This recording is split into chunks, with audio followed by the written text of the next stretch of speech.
Welcome back to a new video then, folks. Back on the Rs2000. Thank you very much for all the comments in the last video. I do appreciate them. Some of them not so much. Some of you guys don't have any sense of adventure at all, giving it the you should scrap it because it's a shed malarkey.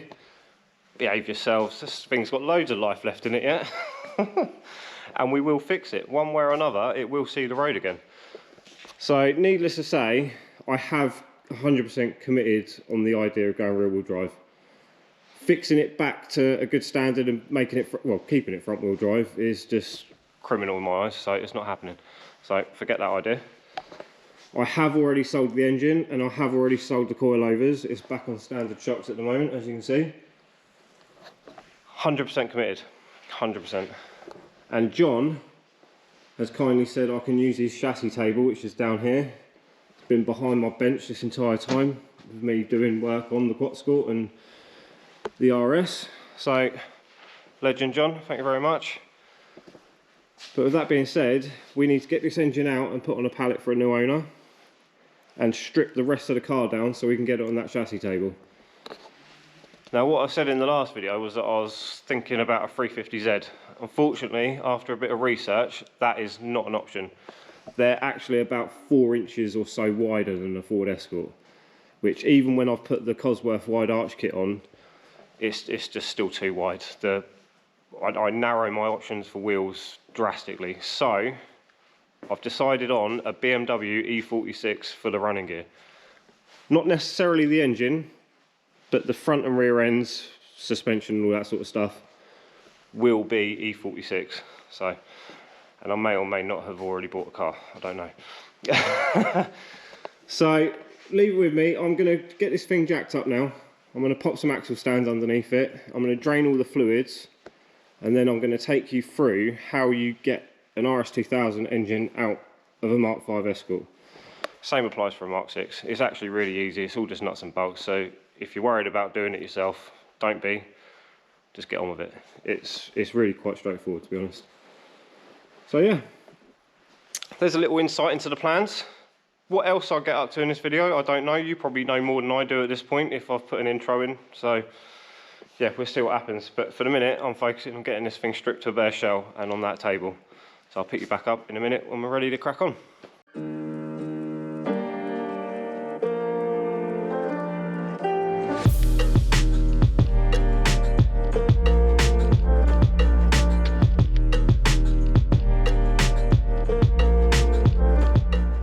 And then there was light. Much better without the bonnet on. Actually get some light on the front of this now. I have just removed some bits off camera, headlights and brake calipers and whatnot.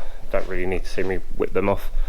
But whilst it's in this state, let's give you a quick rundown on everything I can show you sort of offhand. So, radiator is not actually bolted in as such. You've got grommet there, and then on the cradle you've also got 2 more grommets, one there and one there. It's only actually this cradle that holds it in. So on each side you've got 2 10mm bolts up in here. Undo them, undo your hoses. There's 2 on the driver's side, 1 at the back on the passenger side up the top. Whip all of that out and the rad will come out lovely jubbly. Manifold, you will not get this out without the radiator out, or at least you won't without a massive struggle. That is held in with 13mm bolts, nuts even, so undo them and you can slide it out obviously once you've disconnected it from the rest of the exhaust system. Wiring wise, this is your engine loom going to the ECU. ECU is positioned just on the other side of this panel here. Now on an Escort that hasn't been messed around with, all these little bolts all throughout in the wheel arch, they usually secure a wheel arch liner in there, so you'd have to take all of that out and then you get access to this. So once you trace that round, follow it into the car, it all comes in through up there, and then that's your ECU plug, which has got a 10mm bolt on there. As soon as you start undoing that, it will start disconnecting this wiring plug from the ECU, which turns out has a super chip on it. And then once that's disconnected, you can start pulling all this back through. There is a 8mm bolt just there. That is your earth, so you need to disconnect that as well. But once you're all disconnected on that, you can pull that through back into this area You've got another wiring plug there, that is all part of your engine harness. This is all injector loom and stuff like that, so disconnect that. This is all part of the EGR system, like these pipes, but as you can see someone's blanked it off because we don't have the EGR system on the manifold anymore, which is handy. The rest of it's all pretty self-explanatory really. Obviously take off your air filter, disconnect your throttle cable, and it's very much just unplug things until you're ready to pull it out. So I'm going to crack on. We're going to move this radiator, and then I've got access into the front and I can show you what's going on underneath all that.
It doesn't matter how hard you try, does it? You're still going to get a mess all over the floor when taking an engine out.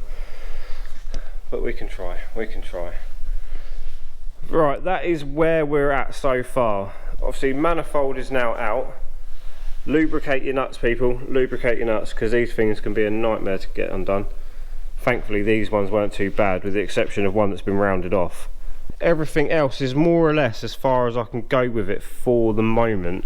I can't really remove some of this wiring because the strut brace is in the way, but in order to remove the strut brace I need to go ahead and remove all of this suspension stuff here. So I need to undo this 19mm bolt for the shock in the hub, 17mm bolt for the track control rod end, and then down here it is usually a torque socket, but this is a 17mm nut and bolt. So I'll undo all of that, separate all of that, and then undo this drive shaft bolt, which is a 32, and then we should be able to remove the hub entirely, get that shock out, remove that strut brace, get all the wiring tucked over the engine, and then we can get down the back there, and then we'll be on to mounts and things like that, and not far off having it out now. So we are winning, we are winning. Right, pop you on time lapse down there and you can see what I'm doing on that, and then we'll move back up top shortly.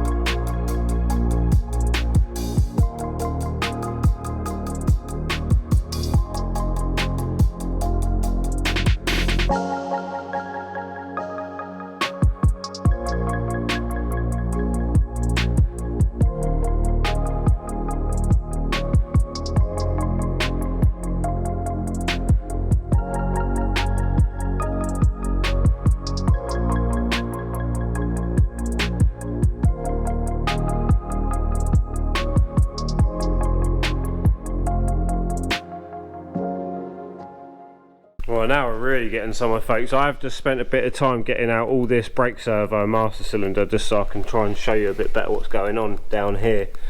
So this is your rear gearbox mount on an Rs2000, and then down here is a front one, and then right at the bottom, which you won't be able to see from here, is another one that is more like a dog leg sort of thing that supports the forward back motion when you're accelerating. But what I need to do now is disconnect this speedo cable, and then that's pretty much it, disconnected from, well, everything's disconnected from the gearbox at that point. So we shall get on with that next time I'm down here, because I need to go home and have a well-deserved shower, I think. But yeah, not bad for what, 2.5, 3 hours so far, just poncing about. So yeah, I'll pick you back up next time I'm down here. And we're back after a couple of well-deserved days off, I think. So we are back to where I left off previously. We need to undo this speedo cable. That will be all good then, and I think after that we're not a million miles away from being able to pull this thing out. I do need to disconnect all this harness here, although I might actually leave that on, to be honest, because then it's one less thing for the new owners to have to attach. Just need to drain out all the power steering fluids. But we're getting there, we are getting there.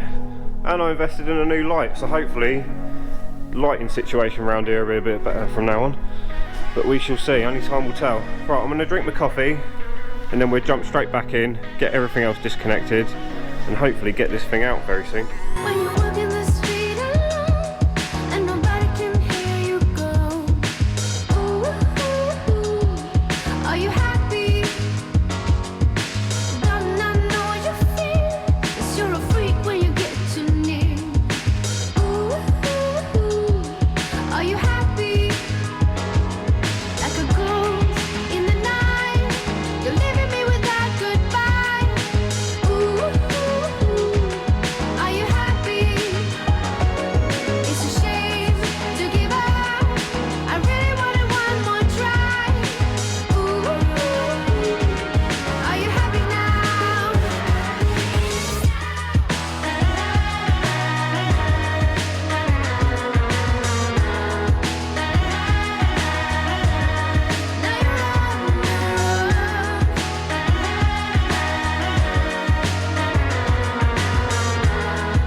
Right, we're most of the way there then, folks. Engine is now strapped onto the crane. I've just undone the rear dogleg mount for the gearbox, but annoyingly it's got a captive nut going in from the underside, which has decided it doesn't want to be so captive anymore. So it's all the way down there, right where I can't get to it. So I've had to remove all of this gubbins so I can detach that mount, which isn't the end of the world. But now what we need to do is undo two 15s here. There's a two 13s just here on this plate. Just up inside here, where you can't really see, there is another 13mm, which is basically like a support arm that goes down to the subframe. And then here is two 18mm, which is for the main engine mount. So we'll go round, we'll whip all of them off, and then in theory we should just be able to drop this engine down and get it out of the way.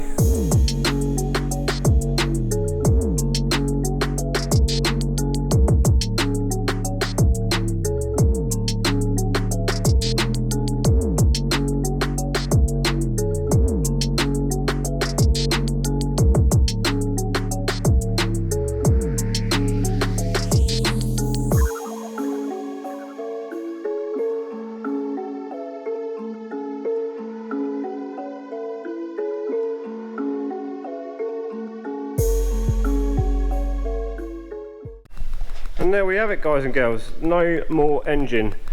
If you've got a friend that can help you take this out, then get them round, because this is a bit of a nightmare trying to get this out on your Todd. But we are there, we persevered and we've done it. But this is the lower rear gearbox mount that I mentioned, and that's the captive nut there. Annoyingly, the bolt's kind of seized into the captive nut and it's just spinning round, so I'm gonna have to try and put some welds on that or something, because I'm a nice bloke and I don't really fancy stitching up the new owner that's going to have all this on a pallet soon. So yeah, right, I think the next step then is going to be lower down all this subframe, get all that gone, and then we can move away all of this brake balance bar thing and basically just strip the absolute guts out of this engine bay really. But first and foremost, I need to go and put this engine and everything else on a pallet ready to go tomorrow, and we'll get back to this very shortly. Subframe time then. Let's go through what you need to unbolt on this. So you've got a bolt up there, and then down on the floor you've got one bolt up the end here, one bolt just over there that you may or may not be able to see, and then there's another one that's hidden up through the centre of this subframe here. So I think they're all 18 mils. You need to undo all of them this side, all of them that side, and then inside the car you've got your steering column, which is here, that goes down there, and there's a 10 mil nut on that. As you undo that, you twist a little flap over, and then that will come off the actual steering rack itself. So that is how you go about getting a subframe out. So that is what we're going to crack on with next. I'm going to start off by disconnecting the steering column, so then as and when I start unbolting all the bolts underneath, I can just literally lower it down and get it out of the way. So let's get going.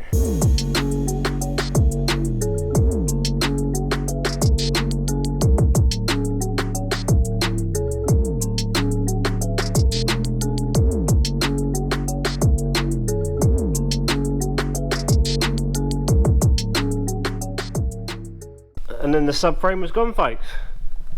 Almost got a clear engine bay now. Just need to get rid of all this other crap that's still in here, but we're moving on to something else now. Engine, subframe, all that other stuff is now on a pallet and moving up the country to go and live a life in a new car. Happy days. So we're going to move on to the back. Let's start off up here. To remove the shocks, you need to undo, on a Mark 5 at least, you need to undo them 2 nuts there. On a Mark 6 you have 3 nuts, so you'll have one there and one there. Mark 5 you only have the 2. And then moving round to the bottom at the rear, you have one bolt that goes through the shock, through the beam, which is a 19 mil, so we need to undo that. That usually goes through to a captive nut, but this one's not so captive anymore. But it shouldn't be an issue because we've already had these out quite a few times already.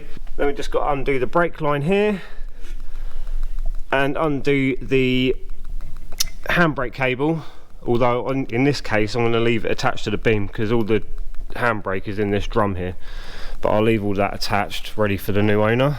And then up the front of the beam where it mounts to the chassis, we've got 4 bolts. These are all 13 mils, so you've got 2 up the front and then 2 up the back here. Can't really show you, lighting's pants. But that is all it takes to get out a rear beam, so we're going to crack on with that now, clear all this back end off, and then what we'll do is we'll go back up to the front, get all this nonsense cleared out of here, and hopefully sometime in the not too distant future this will be a completely bare shell and we can chuck it on the chassis table.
and that is one RS2000 rear disc beam.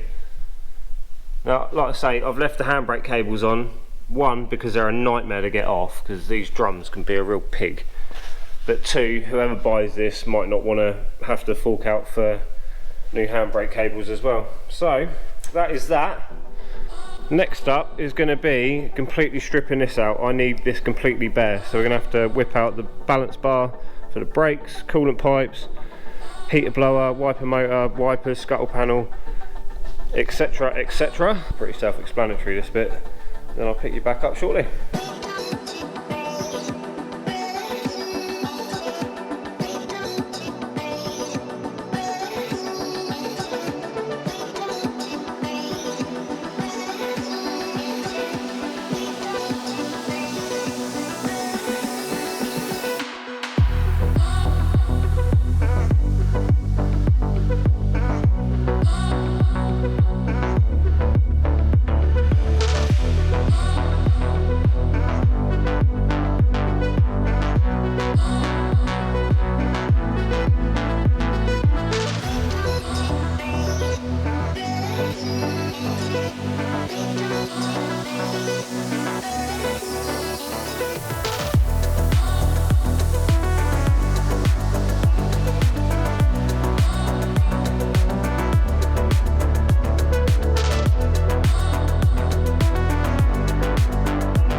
And just like that, folks, I've now got two properly dead Escorts in the workshop, and I've also obviously got the van with a Duff engine as well, so it's all going on at the minute.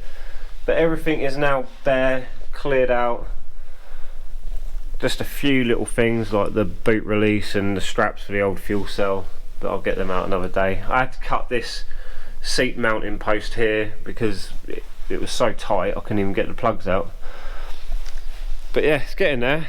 Now I just need to devise a plan on what I'm going to do with all this clobber, because if we go over here to my storage area, it's pretty well chocker. So I need to get creative and somehow figure out where I'm going to store all this stuff. This has got to be the worst thing about doing car projects, you know. Trying to store stuff is a nightmare. But waffling. Engine bay, I've just been round clearing all that out. There's a bit of rust here. Obviously the battery tray we already knew was shot anyway.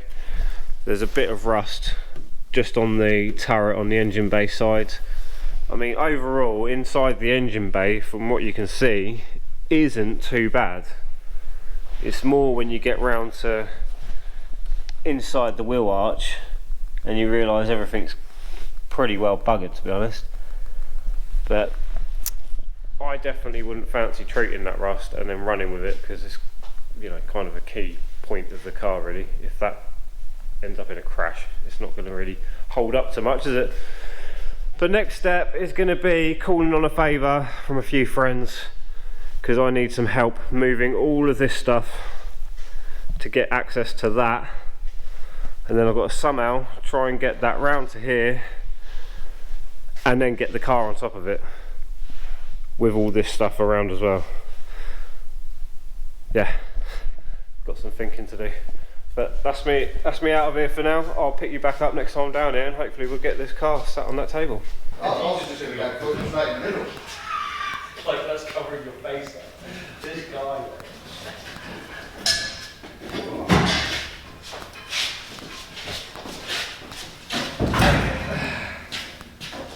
Oh, it's a bit pissed.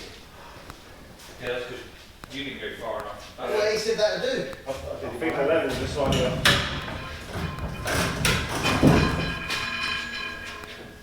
No, you gone too far now.